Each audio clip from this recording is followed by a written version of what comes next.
to everyone present here. I hope I'm audible to you. Yes. On behalf of the Center for Development Policy and Practice, I warmly welcome you all to today's session, Electoral Equality versus Federal Balance in Delimitation Post 2026. We are delighted to host this discussion at Lamakan here in Hyderabad. Delimitation remains one of the most constitutional and political questions before India today. As debates intensify around population change, parliamentary seat redistribution, and the future of democratic representation, the issue raises difficult but necessary questions about electoral equality, regional representation, and the preservation of India's federal balance. We are privileged to have with us Dr. Amitabh Kundu, one of India's most distinguished development economists and public policy scholars. Dr. Kundu's work spans across the areas of urbanization, poverty, migration, inequality, labor markets, and minority welfare, making him uniquely placed to guide us through the complexity surrounding delimitation and its broader implications. He is a professor emeritus at LJ University, Ahmedabad, visiting professor at the Maulana National Urdu University, Hyderabad, and trustee of Development Alternatives Delhi. This scholarship and policy engagement has significantly shaped public discourse on development and governance in India. We are grateful to Dr. Kundu for joining us and sharing his insights. With that, I would like to invite Professor Kundu to deliver this session.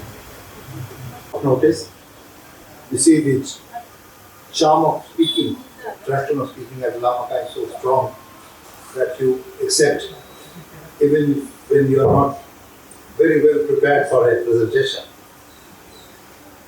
The temptation is that I did some arithmetical exercise, 4 or 5 of them. And I thought I'd try it on some group of open-minded people, and I thought that Lamaka is the best place for trying some ideas which have not shared in the media as yet. And I would certainly like to get your views on that, because 2029 would be the general election, and whether the women's reservation bill is passed or not by then, the election will take place, and the number of seats, I'm talking about Lok Sabha seats, how they will be allocated across the states will have to be decided. There has been a freezing on the number of Lok Sabha seats on the basis of 1971 population. You know that. That has been frozen up to 2026. There was a constitutional amendment during emergency, which was called mini constitution. Many other provisions which are passed during emergency, but one of them was that number of seats will not change with the differential growth of population across the states, different demographic trajectories across the states. Despite that, the number of seats will remain frozen because there's genuine demand from the southern states saying that we should not be penalized for doing compliance with the family planning norms and controlling the population.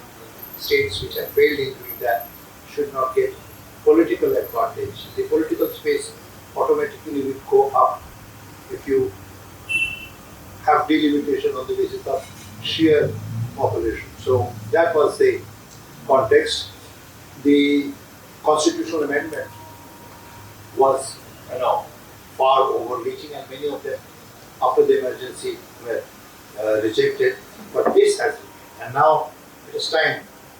The delimitation will have to take place now before the general election of 2029. We have the last general election in 2024.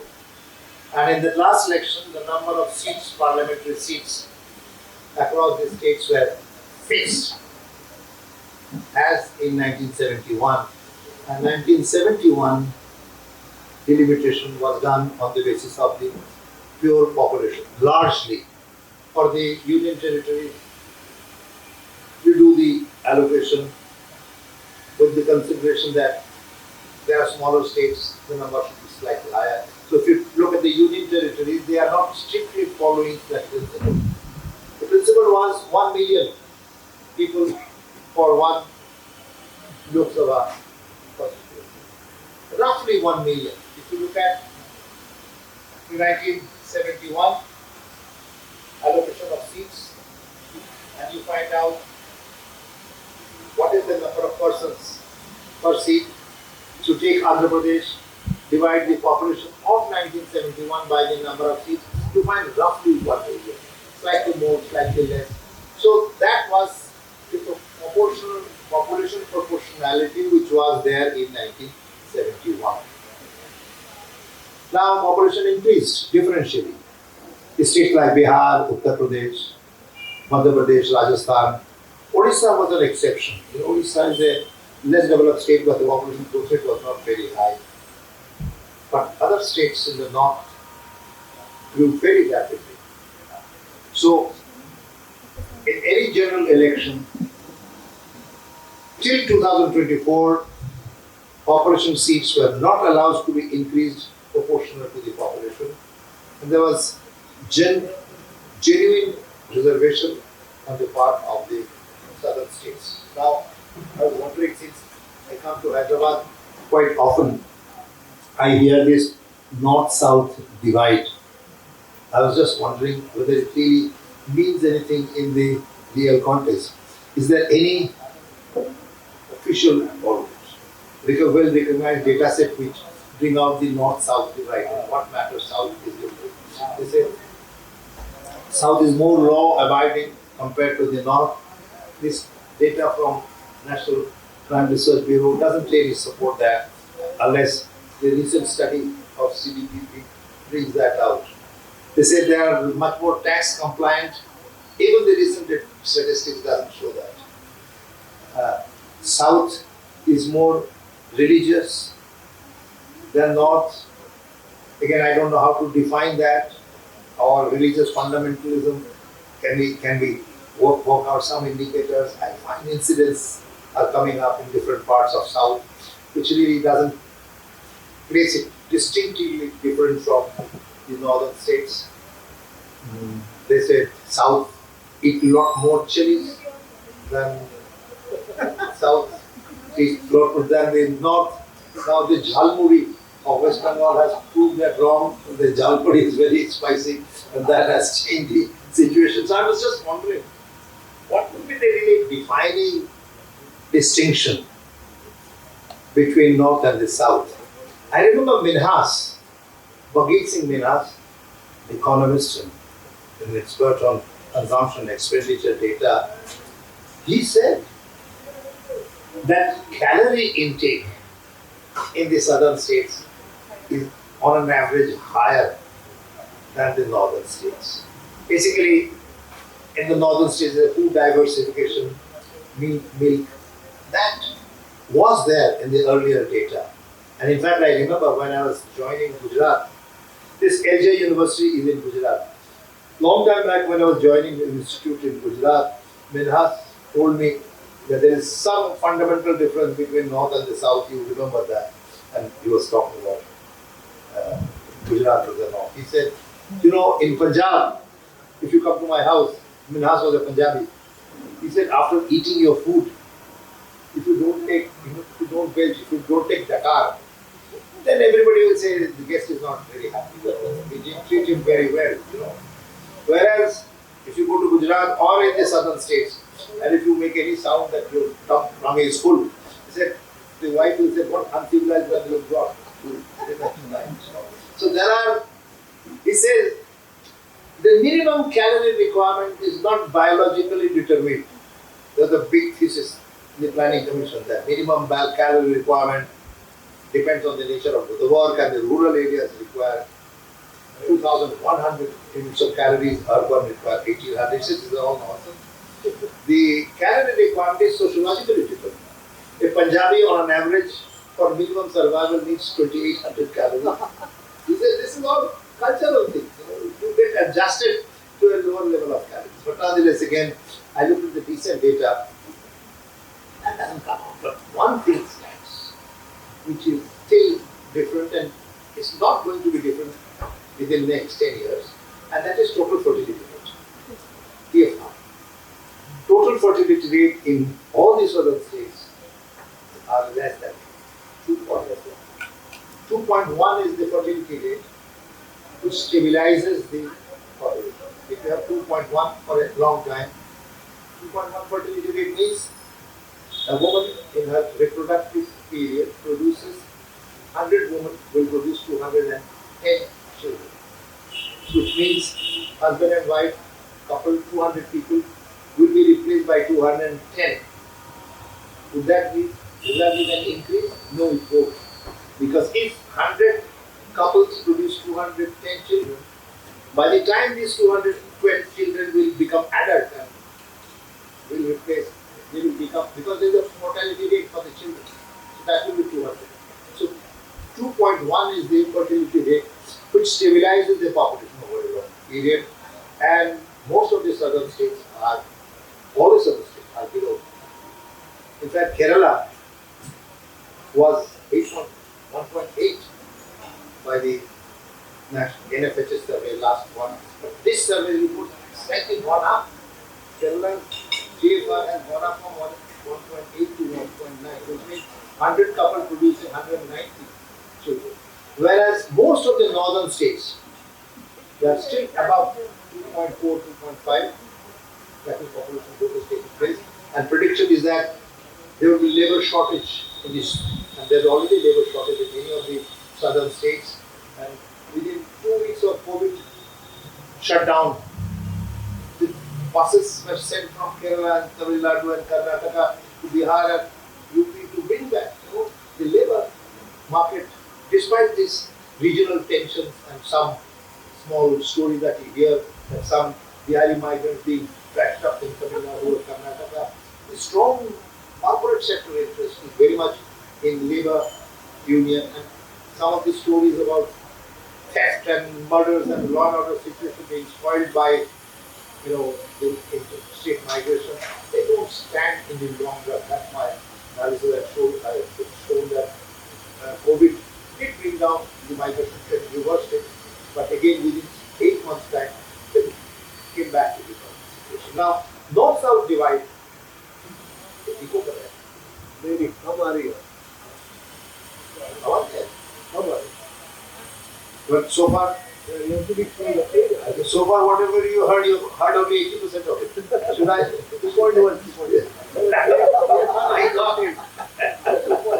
There is no mortality rate, so 2.1 will really increase. Just be careful of the mic. Just be conscious and talk into the mic.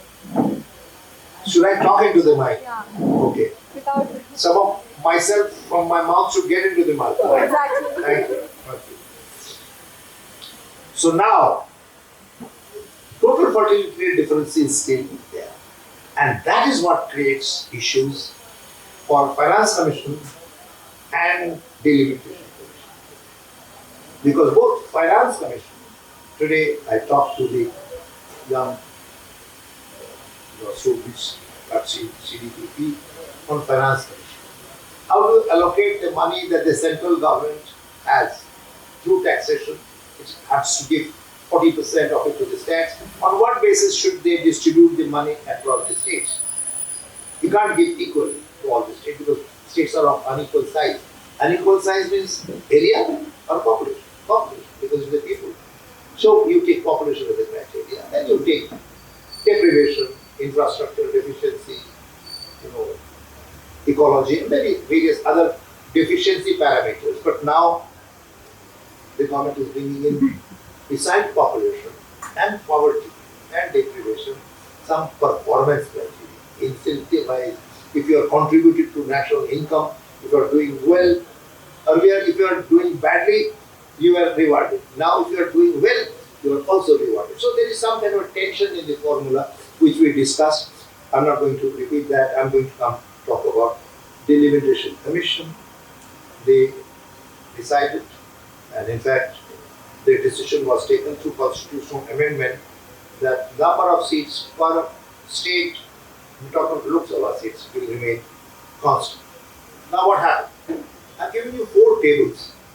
First, table number 1, it's not necessary that you are able to see. If you can follow my logic, and the microphone conveys my logic to you properly, then you will see the first column gives the total number of seats per state.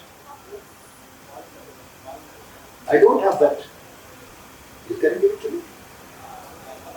Total number of seats as decided in 1971, which is Andhra Pradesh had 25, Arunachal has 2, Assam has 24, Bihar has 40, like that.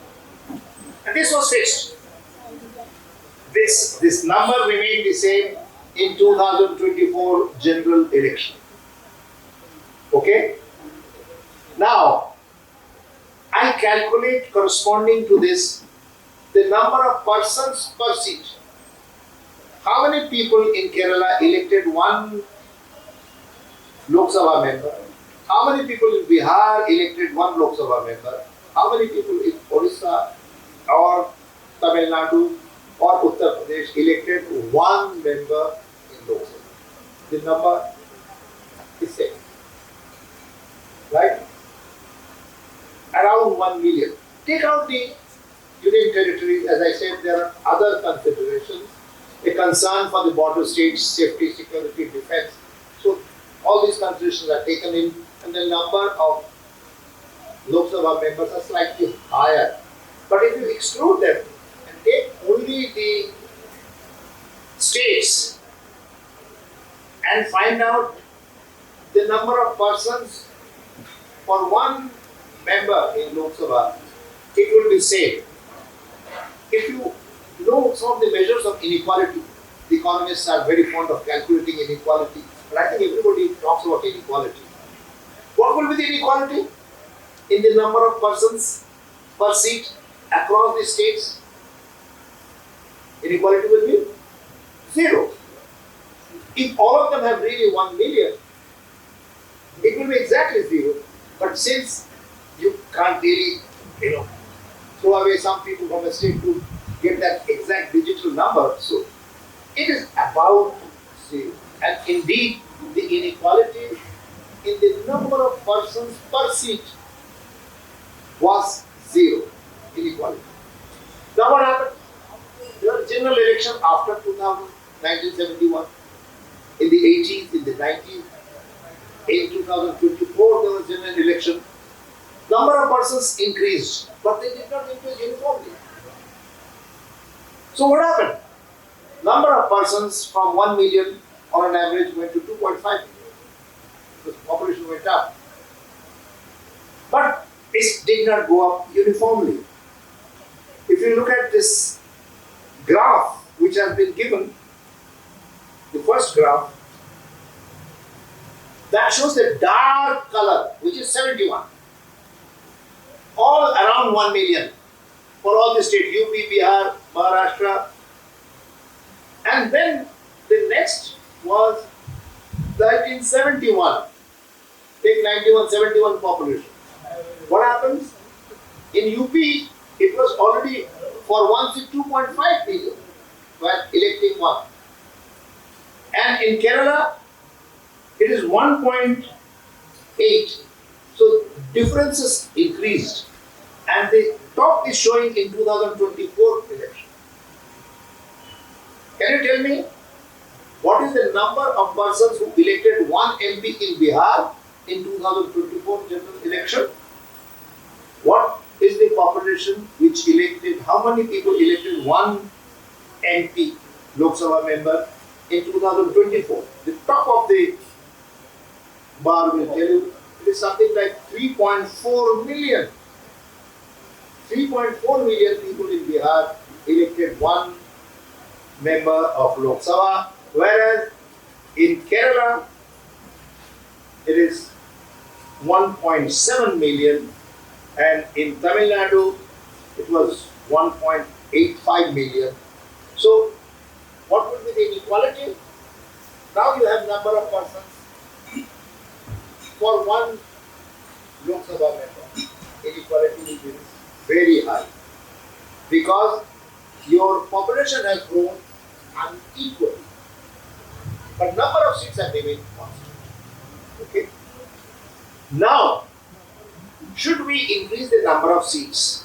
That's the first question. Or should we keep them at 543? 543 is the total number of Lok Sabha members. Out of 543, 19 are for union territories. Remaining are for the states. Should we increase? Now there are many of my friends, particularly our friend Warren, who is also a member. He says too many MPs will create too many fights. So if we have 543 going up to 850, there will be more fights, more acrimony, more chapels. So let's not increase the number, let the number remain the same. How we distribute is a different matter. I personally feel that on an average, in 1971, 1 million people were represented by it. Now, if the number remains the same, something like 3 million people will be 3 times. I thought let the number increase. Not 3 times, but let there be some increase in the number so that number of persons per MP becomes somewhat less on an average. Now, yesterday I was talking to someone, he said with the new technology, telephone, all this internet, how does it matter if it is 1 million or 3 million? I really don't mind that, but I personally believe that the human capacity of understanding the problems of 3 million is enormous. So I don't mind if the number of seats are increased from 543 to 850, which is being talked about. What is the total number of seats in the new parliament building? Something like 890. So, so should we keep on increasing the number of seats as the population go up? Frankly, it will not be necessary because the Indian population is going to stabilize by 2050. Earlier the prediction was that Indian population will stabilize in 2065, but I think Lancet prediction says that Indian population will stabilize before that. So I don't think that's a major problem. I think number of seats is 889, 890 seats are there. So we need to do it once. So I would certainly vote for increasing the total number of seats. But how do you distribute these 815 seats? 35 of them will have to go. Sorry, again I was away. I hope you heard. 35 seats will be reserved for union territories. I don't want to raise the question of inequality because union territories deserve a separate kind of treatment. They have safety, security considerations, hilly areas, so we keep that separately. Remaining 815 seats, we increase the number, but how they will be distributed is a question. And now, what were the proposals which have been discussed? So I took those proposals, including the proposal which our Honorable Prime Minister gave when the Women's Reservation Bill was rejected. And that also is an important alternative which not many people thought it would come. But certainly that is also there are constitutional hurdles for that, as Chidambaram has mentioned that. But nonetheless, I would just put forward these 4 or 5 alternatives and then I leave it as open as that and don't expect me to solve the problem of delimitation for 2029 in this evening at Namaka. Otherwise, it would be a history. Namaka solved the problem of delimitation. Okay? Now, one alternative which Yugend Yadav, who has been working with some work, has mentioned, I don't think he has recommended, and many people have said that look, we don't have the data for 2021. We have the data for 1971, 81, 91, 2001, 2011. Latest data we have for 2011. Why not, as we did in 1971, take 2011 population and on an average, let's say 2.5 million, because number of persons will go up from 1 million. So take 2.5 million or 2 million. For every 2 million, give one MP. So give number of seats to different states proportional to the population of 2011. Now if you do that, obviously you are giving more seats to Bihar, UP, Madhya Pradesh, because their population has grown. But that's it, and we forget about it. That is one suggestion which has been debated, and many people said yes, up to 2011, you find out the total population of each state, divide by 2 million or whatever is the average, and distribute the total number of seats, which is, as I said, among the states, 815 seats for the states. How this 815 comes? 850 minus 35. 35 is for the union territories. So 815 seats you distribute according to the population. So that the total is 850 and the states get this figure. That's one. Second submission is that why be unfair to Bihar, UP, where population has grown? It is not the fault of a Bihari that he had more children. It is the government which failed in producing health facility, or there was corruption, mismanagement. Why political weight, political presence of a Bihari and UP fellow should be less than a South Indian, and you give them equal, and 2029, once you do it for that. So take the 2029 population. Where is 2029 population? Census is not there, but there is a projection. There is a committee which was set up in a hurry at the time of COVID. I was a member there. I objected to the hurried method, but nonetheless, they say projection figures are there. You take 2029 population and strictly on the basis of 29 population share of each state in the total population, you distribute 815 seats. This is the second option. The third option, which has been talked about, is that keep the number of seats as decided in based on 1971. And it was decided that up to 2026, there will be no change. Or 2024, there will be no change. So find out the increase in the number of persons between 2024 and 29. So incremental population you find out, because up to 2024 or 2026 it was frozen. But after that, whatever increase has taken place, take that incremental population, and what is the number of incremental seats? Number of seats for states will go up by 291. Distribute the increased number of seats to 291 according to the increased population. So find out how much of population has increased in Kerala, how much of population has increased in Tamil Nadu, Uttar Pradesh, and distribute the additional 291 seats across the states based on the incremental population. The fourth suggestion, which has come again from two scholars from the south, they said, let's take two vectors. One is 71 population, another is 29 population. One is distributing 243. Out of that, 19 is subtracted. How much is that then? 543 minus 19, it is 534, right? 19 or 524. 524 seats are for the states. This has to go up to 815. So what you do?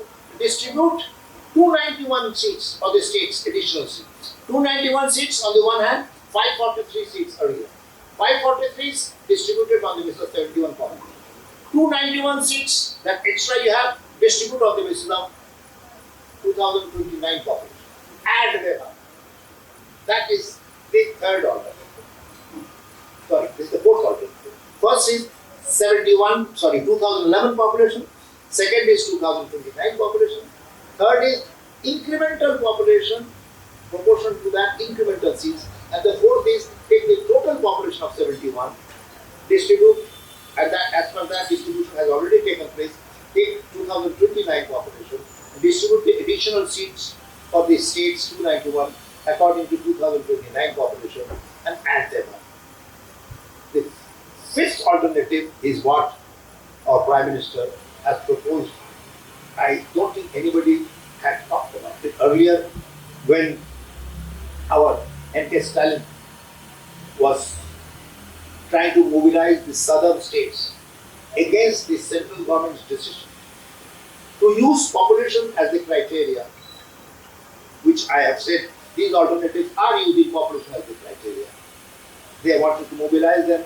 At that time, our Home Minister said, I can assure you that Kerala will not lose any seat.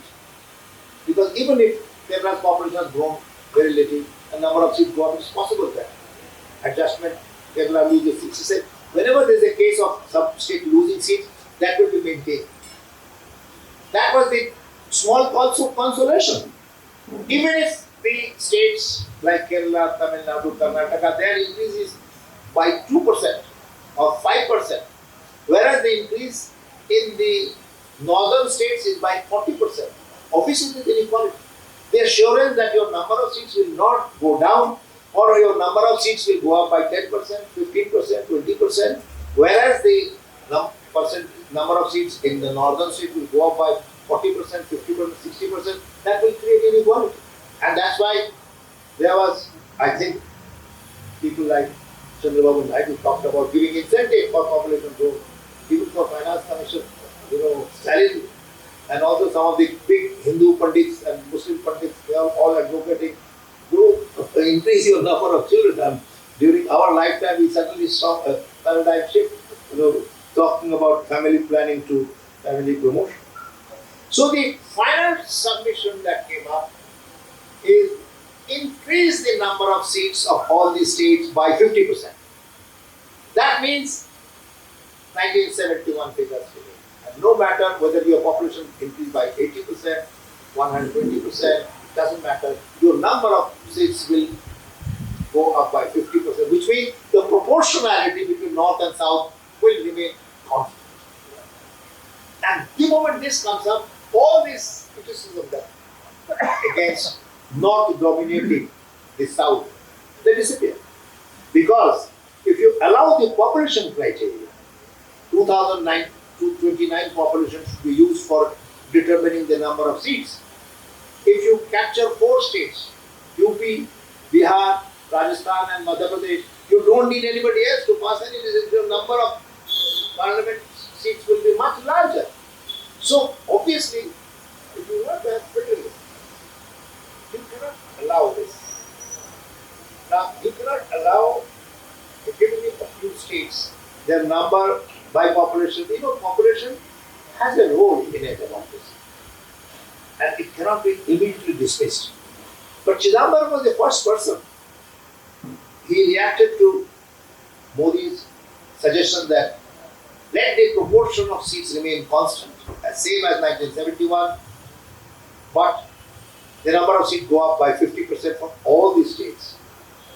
He was the first person to mention in the Indian Express article that you are going against constitutional mandate of Article 81 and 82, which says Lok Sabha will go by one person, one vote. You cannot have one Tamil vote equal to 3 Bihari votes for Lok Sabha. And he did not say this should not be done. He said this requires constitutional amendment. And this has to be done. If you want to have federalism, you cannot have population as the only criteria. There are suggestions given now that why not take population, income, infrastructural deficiency, level of education and all that and work out a composite index and distribute the 815 seats across the states. But there are serious questions. When Trump won the election in the United States of America, somebody calculated that he won the state's election number in the states which have low level of literacy. So if you give Trump a weighted number, weighted by literacy level, Trump will lose because Trump won larger number of seats in the states where literacy rate is very low. But you cannot, in a democracy, you can't say a more illiterate MA person, PhD holder should have 3 votes and illiterate will have 1 vote. You can't say a rich person, if you bring in income criteria, a rich person will have larger number of votes. So population will have to be, because democracy means 1 person, 1 vote. But I just want to stop, but I want to give 2 important things. One is the international perspective. What is the international perspective? We have upper house, we have lower house. In large federal states, lower house is linked very much to the population. Barring some digital numbers, it has to be full digit. So there's some changes, but United States of America, in the lower house, which is the House of Representatives, is largely based on that. But upper house, Senate, has only 2 members. What about India? Rajya Sabha has number of representatives coming from states which are more or less similar to that local. Rajya Sabha is not the representative of the states. If that was the case, Rajya Sabha should have almost equal number of representatives from different states. The Rajya Sabha members are elected through a different process, but the number is more or less similar. India is the only case where in the upper house also the population proportionality is maintained. That is something important. For example, in Germany, in the Senate, the upper house, if it is less than 2 million, there are 2 people in the upper house. If 2 to 4 million, it is 3 people. If it is more than 6 million, there are 4 people. So it's graded. It is never linked with population. So is in Australia. So is in Switzerland. In all the federal countries, Canada, for example, there's 4 different states, provinces, and the upper house seats are fixed, which has nothing to do with the population, and that remains constant. So, first question that strikes me, how come Indian democracy has decided to have 2 houses, and in both the houses, population is given, the method of election is different, but number remains more or less the same. That needs to be questioned. And secondly, that is not being changed. There is no way that in lower house you can go strictly by population criteria. I would now come to conclude. What I did was to calculate inequality. As I said, 1971, number of persons per seat is 1 million, around 1 million. Inequality is 0 or 0.6. You just check the last slide. This is the small bit of arithmetic that I did. So what is the inequality? I am concerned about inequality. If you 1971 base, persons behind 1 MP 0.6. Now if you freeze it at 2011 population, and population increase unequally across the states, and this is number of seats being frozen, inequality goes up because backward states, less developed states have a high growth, inequality goes up to 0.17. 2024, number of seats are frozen, population grow unequally, inequality goes up further, 0.21. This is Gini coefficient. Please don't get frightened by this name, Gini coefficient, standard deviation, coefficient of variation. These are just mathematical numbers to capture inequality. Inequality means how the number of persons per seat vary across states. Now, if you take 29, again it goes up to 0.23. Now, if you take population of 2011 and decide about distributing the the population based on 2011 population. You are again using population. Inequality becomes almost zero. Because you are saying whatever is the population 1971, based on the population will distribute the number of seats. Now if you take 2029 population and distribute, obviously you will give more number of seats to Bihar, UP, inequality becomes zero. Now the method that I suggested, that give the increased number of seats to 91 to the increased number of population. The inequality again is pretty low, but you are really still giving very large number of seats to the more popular states. Finally, one method I mentioned, take two vectors, one is 1971 and 2029, and distribute 543 based on 71 population and 291 across the state based on 29 population. Inequality is less, but it is still higher, 0.10. So, but it is much less. But if you follow the method that increase for all the states the number of seats by 50%, inequality becomes very high, 0.24. My submission is we have to allow inequality to go up. It is not an aberration of democracy, it is demand of federalism. You cannot have Rajya Sabha also not having equal power. Rajya Sabha's power has to go up if you really want Rajya Sabha to represent the interests of the states, and the participation or weight of this each state should be equal, which is not the case. If that is not the case and difficult to change, you have to allow Lok Sabha to respond to the state's requirement, and that can be done by really increasing, not disturbing the proportion too much, but whether we should disturb it to the extent that all the states should have this similar percentage, nothing to do with population, is a question, is something which has to be debated. At the moment, no definite position has been taken. It has been just mentioned, but there has been no formal request that all the states should get 50% more. But the moment this comes up, the grievance of the southern states will be immediately addressed, because proportion doesn't change at all. It remains same as 1971. But should we allow the inequality to go as high as 25%? That is an issue. If you want to have something via media, increase the number of seats of the states or representatives of the states in the Rajya Sabha, or try to have this combination of 2029 population with 1971 population, work it out. That reduces the seats of Bihar, UP, but it doesn't make it constant, semi-proportional. So these are the difficult political decisions.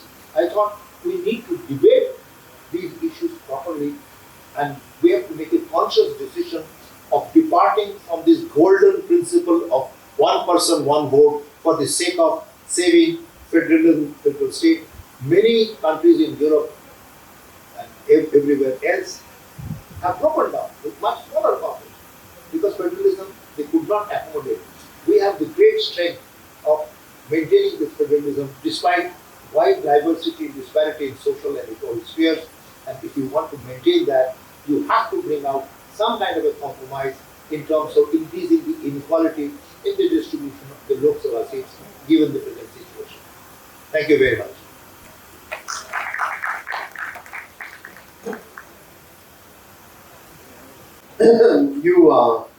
You saw how the numbers change as we bring in new perspectives, and this complaint that the South has, that you get punished for following population policy. That's the complaint that stays. So this is a very interesting exercise.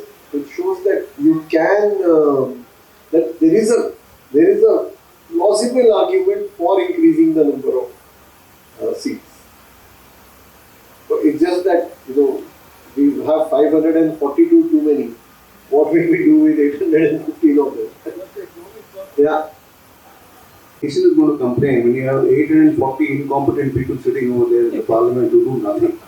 I need to focus on first making sure that these 514 people who are there in the parliament are doing what they're supposed to do and efficiently, using the knowledge base that is available to the nation, which they are not doing at the moment. Why am I looking at these numbers and increasing the number of seats when these people are not doing their work in the first place? I would first question that. I would not like to get additional taxpayers' money wasted on these people with their additional perks and the responsibilities that are bound to come. So if they are willing to restrict the current levels of remuneration and the cost that we have on the economy to the same level that we have for 540 today, I don't mind if they even want to go to 700 or 800 and let them double whatever it is. But let them be aligned with the economic condition of this country. I think Norway. Norway is a bad word for the last 2 days. And there was this Norwegian MP who said, I'm a member of parliament and I know every single person in my constituency. So I said, how many in your constituency? Then 15,000. If you want to know everybody, then you need to bring it down to 1 million people is just too many. So it's a point as to how many MPs should we have. Yes, that suggestion I will keep in mind, which is for you to answer later on, which is how do we fix the budget? Yeah, very simple answer. If you want a discussion on how to improve the quality of participation, level of morality, level of commitment, that's a different issue about it. Right? We are not, I go to my... No, I understand. I gave lectures here on how to improve that. The participation, their commitment, whether the idiots or stupid, depends on how the norms of the democracy evolves over time. We can have chaos with 200 people and we can have smooth functioning 80 members of parliament. Follow the norm. That's a different argument altogether. What Amir is saying, that with the present level of technology, means of communication, it may not be very difficult what was possible to do with 1 million people in 1971. You do the same level of communication with 3 million people with high level of technology that is available to us. But I personally feel that if we have already constructed and we have provision of increasing the number, and now we are not going to change it again because population is stabilizing. So instead of 1 million, you make it 2.5 million on an average. And technology may be there, but the time that is available to one MP is limited. So I don't mind. Provided, as you are saying, increase the number doesn't increase the stupidity in the parliament. If increasing the number of MPs means increasing stupidity and incompetence, we should make it zero. Abolish the parliament. But we are not assuming that there will be a sensible system. People will come up. And I think the number is not an issue. How to distribute the additional number, respecting the federalism, that is something very important. And I have suggested 2 methods. One is what our Prime Minister has said, increase the number proportionally. That answers this question, but increasing the quality, we should be prepared. Other is to accommodate the population by taking 2 vectors. One is 1971 and 29, and give 71 population higher weighting. 543 we give it to that, and 291 give it to 2059 population. Add this up, which is a compromise between these two. Or you increase the participation of states in the Rajya Sabha and make Rajya Sabha a powerful body so that states feel that what they could not do through Lok Sabha can be done in the Rajya Sabha. And keep them the Parliament, Lok Sabha as safe. As I mentioned, the international experience tells that the lower house has been representative of the people. It's the upper house which really represented the interest of the states. We can consider that. Sir, this question on participation and what MPs do in Parliament, the most illustrative example of that was this MP who got elected in 91, 96, Govinda. Govinda got elected to Parliament. And when the 5 years were over, then a journalist goes to Govinda and said, "But sir, what did you do in Parliament? You never asked anything." So he said, "Do you remember that in my first session, I asked a question?" So he said, "But then after that," he said, "I'm waiting for the answer." Then I'll ask the second. So, Sachin Tendulkar never attended Parliament. Okay, yeah. Any other question that I have this question that the discussion on delimitation very cleverly became a discussion on women. So where is that? Where does that come in your 800 and whatever? Is 1/3 of that women, or is 1/3 of 530 women? Or what is the controversy there? In fact, the reservation for the women, as soon as the 2000 population census data come out, we will be able to fix up the proportion of the women. Because we have the data reservation for SC/ST, also the data will come out. So that is not an issue. In fact, the opposition suspected that by linking up delimitation with the women's reservation, the present government is trying to postpone it. And they are going to push this delimitation thing, assuming that delimitation will be done on the basis of the population. But since that, if the Prime Minister's statement is accepted, I do not know, I've never made this statement that Prime Minister's suggestion can be accepted in the northern states. I don't know how the Bihar will react, saying that, well, our seats will go up only by 50%, whereas our population in the last 30 years have gone up by 120%. I think they should understand that federalism cannot subsist on the basis of population. If you do that, federalism will collapse. So that is something that I'm waiting for. At the moment, this message has not gone to the southern states, to the northern states, that this proportional increase in the seats would certainly affect the principle of one person, one vote. How does the northern states react to that? And if there is strong protest, I have a feeling that Rajya Sabha is the right place where power should be increased and the representation of the state should be increased. And in Lok Sabha, you work out some kind of compromise by taking 2029 population and 1971 population and distribute the seats on the basis of the two different votes. That's my submission. That could be considered. Yes, if you take the upper house, say the United States, there are 2 senators per state. It doesn't matter how. California Or Hawaii, yeah. The number of seats are the same. Yeah. Same is about European Union. In the European Union also, all the countries have in European Union, all the countries have representation and they have nothing to do with population. The smaller states have much larger representation in terms of number of persons there. So one need not follow, this principle of one person, one vote in all situations, right? So here is this other one, which is slightly outside the scope, but not really. We have, I don't know if anyone is counting. Do we have 28 states or 20? We keep breaking some into smaller states and then make some states union territory.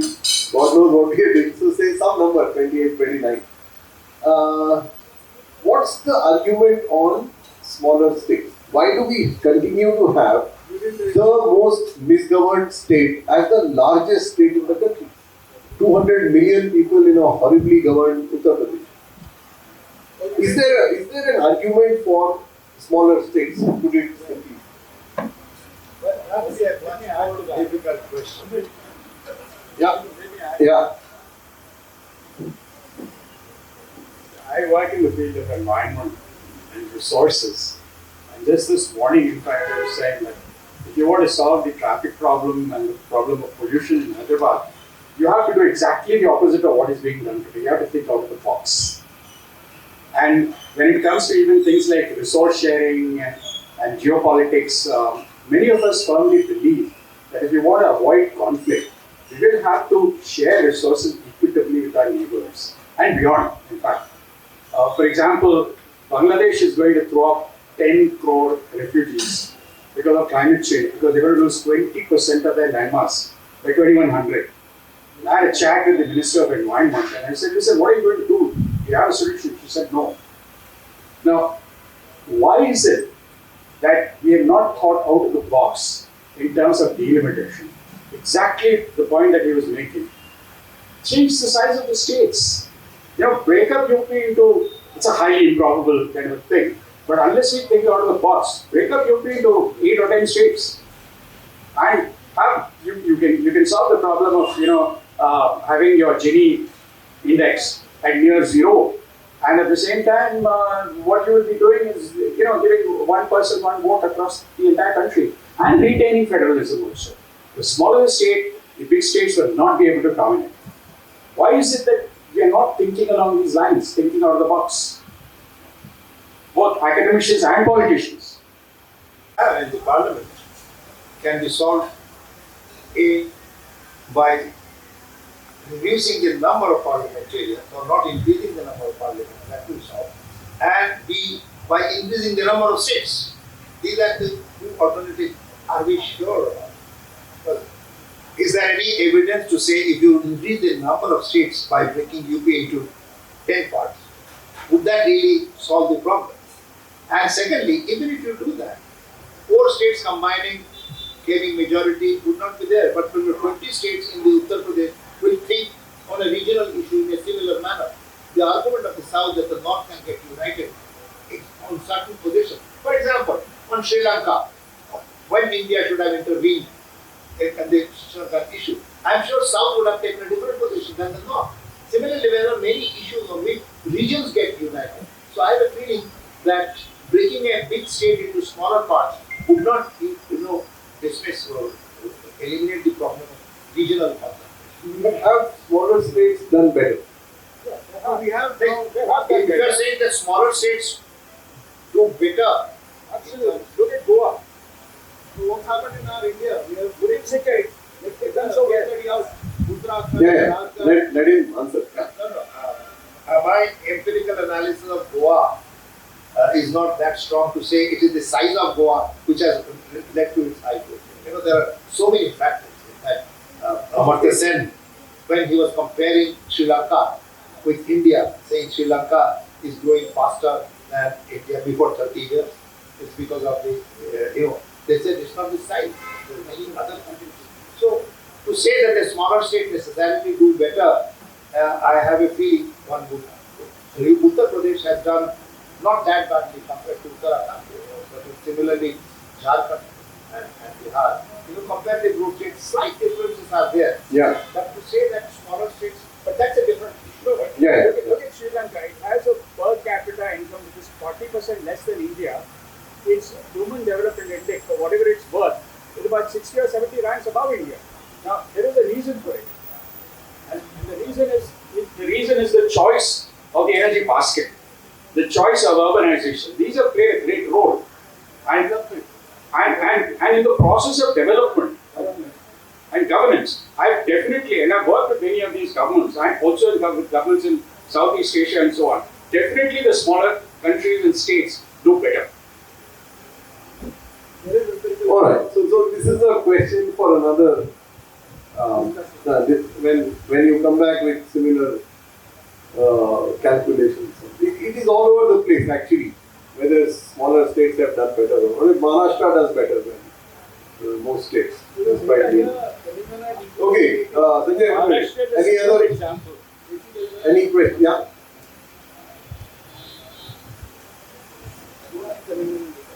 Yeah, my principal question. My voice was really different.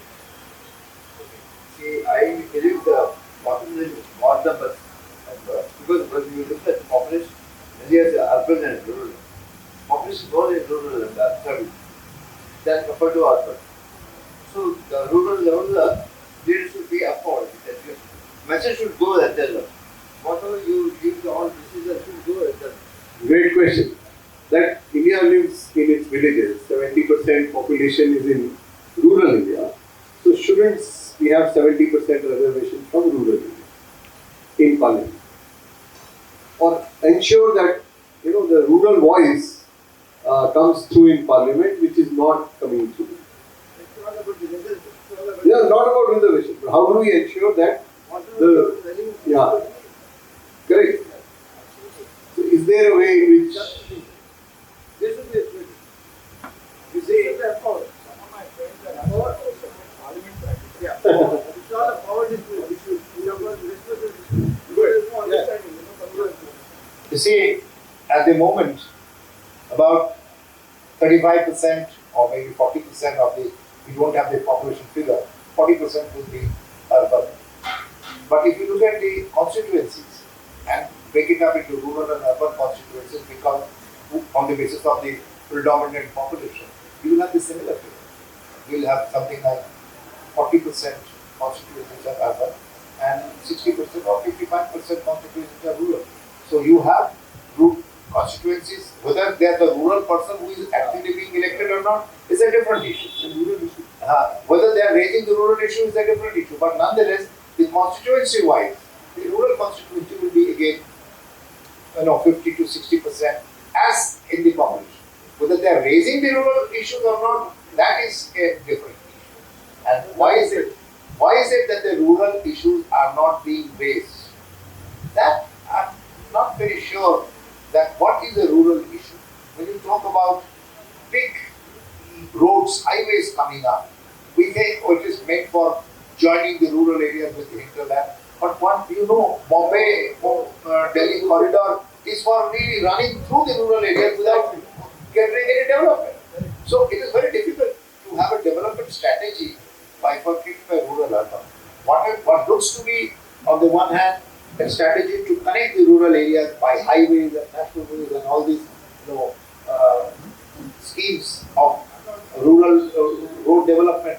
Actually, with it, they do rural development or suck the resources out, which happened during the colonial period. The rural roads were made for taking the resources out of the rural area. So that is a much more complex question of political economy of functioning democracy. I don't know, I haven't done this, but I think if we categorize and if we add up what is being discussed in Parliament, I think about 2/3 of the time we are discussing temples. I don't know whether temples are rural or urban. I don't know whether we discuss anything else in Parliament. Yeah, I mean, what else? I have never seen for example, I did some calculation on health, and the Parliament never discusses health. Never. Never. So, because I do health, I'm sure if I do education, I'll get the same answer. But I see a lot of temples there. Anything else? Okay. Thank you very much for being here. This has been a most enlightening session, because this question is such a large question for all of us.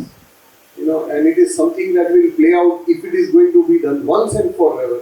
I am very, very Kudus with this promise that this will be the last time we will do it. That is what happened with that Babri Masjid thing. That this will be the last temple. Now there is one every day. So I don't know if that promise can be, that promise of the future can ever be, held as gospel truth. So, but I hope and I would like to believe that delimitation is not a Babri Masjid. I don't know. Once you have the parameters, there is nothing that has been the moment the Prime Minister of the CUF has said that increase the number of seats proportional to the existing seats, everything has been silent. Nobody has at the moment the northern states have not yet reacted, because they think that the ruling party is our party, it will not survey our interest. But I have a feeling that if the Prime Minister has given consent, that would go through. That would, once it is done, I would like to believe, you will prove me wrong, you will live longer than me. No, I don't think not at all. There are various reasons I will not live longer than Thank you very much. And with this, we will hope to get Professor Amitabh Kundu back again after 50 years to decide whether we need another